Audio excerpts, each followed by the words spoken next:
Hi guys, just me. Guess what I want to show you guys today? I had a lot of people ask me about these hollow forms, actually the cylinders. So I wanted to show you a couple of them. I'm going to show you two. And one of them will be this closed form that I'm going to close up like a bezel. And I kind of took a couple photos and just put the measurements up there. Another one, I really want to show you this open form. I want to build a ring that's open and beautiful, that goes across, that just has like a curve form. And I'm going to use this forming block today. And a couple of these type of tools here that came with my dapping block. You can find these up at Harbor Freight. You can find these at Rio Grande. This is a Pepe tool. And, you know, really, I like the forming block. You can find it in wood. I think I had one that was here in wood. And you can find these dies. These are actually the dies that go with the dapping block and forming block. You like how dirty my hands are already, huh? Okay.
So I'm gonna get started. I cut these out already, and the first thing I need to do is anneal.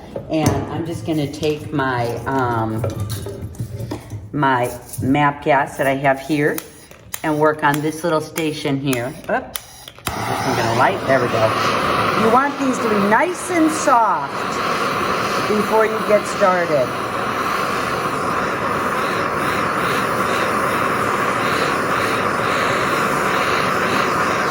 I'm just going to show you just a little bit of manipulation and then some solder. Let me get my water. Okay, got this. Get these quenched, and let's see. I think we're going to start with.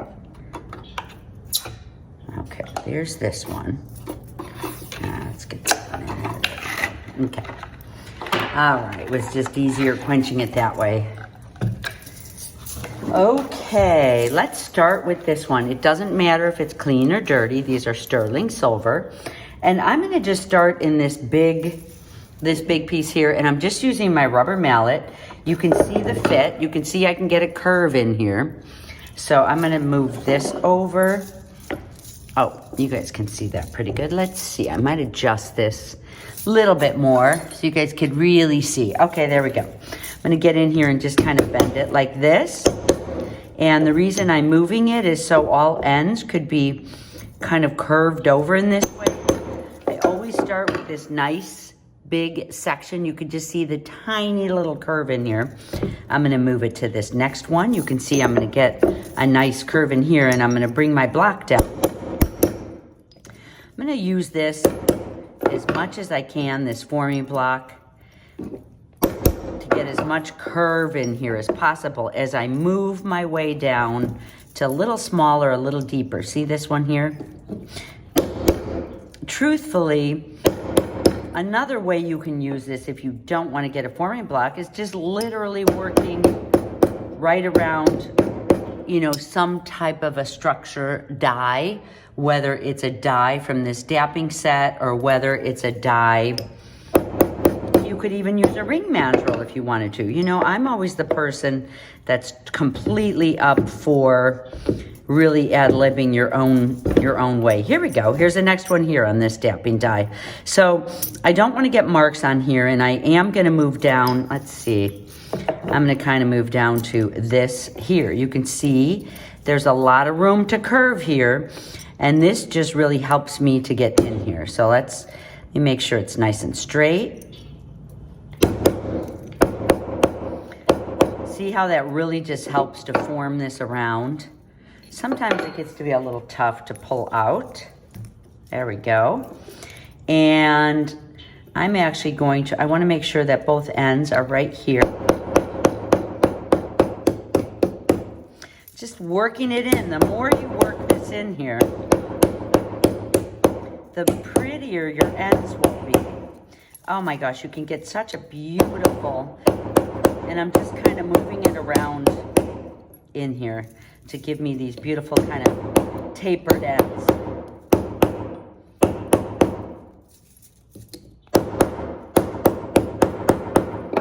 I'm getting such a beautiful little style here. And let's see, can I use this one? Yes, I can. So this one's gonna almost fit across. I'm gonna set this in. And again, really get this beautifully.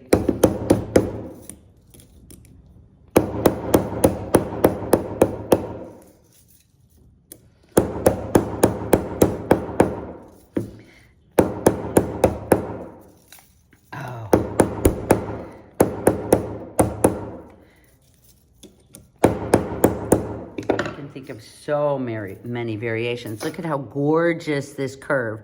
This one is going to be an open curve. So now I'm going to get my anvil and I'll show you how to finish working this around. Have my nice anvil here. I can work smaller if I want. You know, I think what I'm going to do, this is where you could really get in here and, you know, work your creativity a little bit. I'm just going to bring it. This is pretty work hardened. So I want it to be work hardened because I'm going to work some freehand here, and I'm going to tighten up this end. So don't feel like you have to keep annealing this, you know. When you're working freehand, it can really give you some big movements quickly.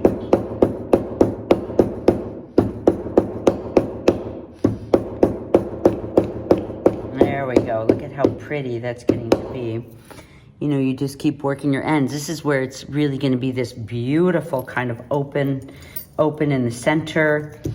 Make sure my center, you really want to make sure that you can hit the top of this, because if you can hit the top, it's going to fold it over inside. Let me work this end down here. I want both my ends to be pinched short.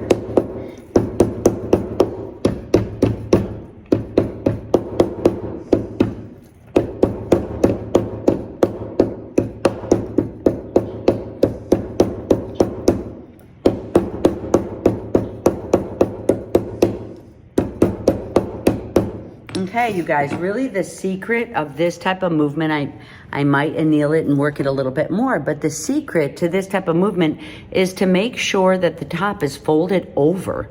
So you have like a little kind of secret type of pod going on here, you know, and I'm thinking what I'm going to do, and I'll be able to show you guys, is, you know, something can go inside here. You can put an object in there. I think there's going to be a nice ring that goes across my fingers. If you imagine if you kept the ends tapered over, I'll show you a couple other examples of possibly putting some beautiful filigree wire around here before you even start your piece.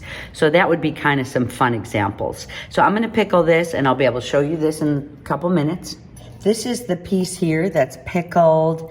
I decided I wanted to put this across this way, maybe stack up a couple of them. And I know that, you know, there's people who want to do it the long way. So you guys decide.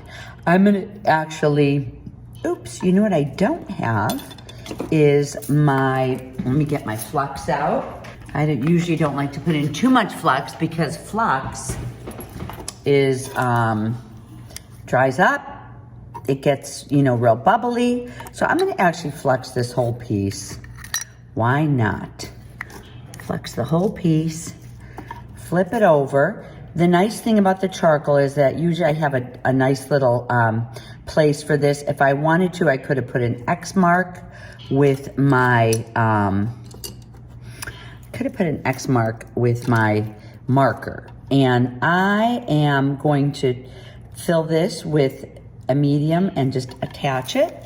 So let me get started. And of course, I always like to do, you know, this is a one solder stop. So I actually, at this point, could use these little solders that are sitting around my station that I'm not quite sure if they're a hard, medium, or easy.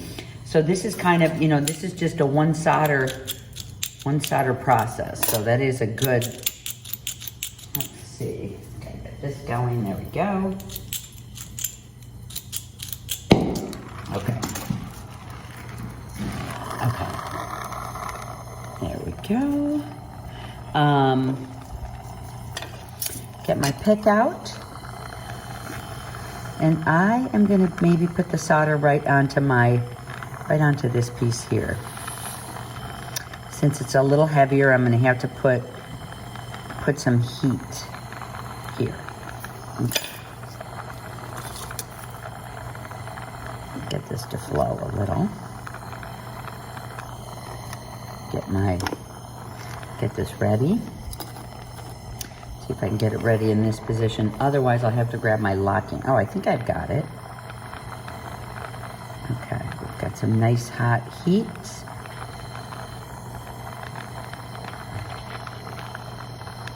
There we go.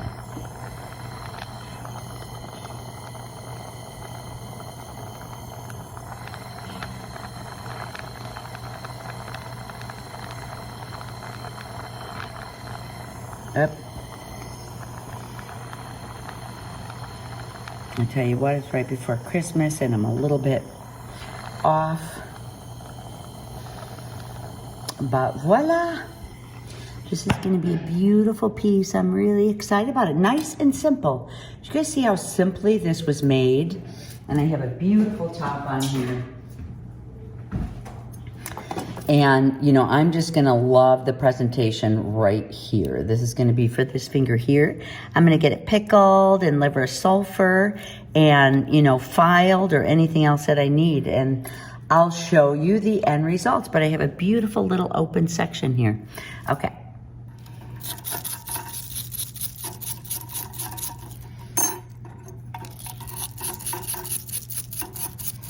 Here's the open end piece.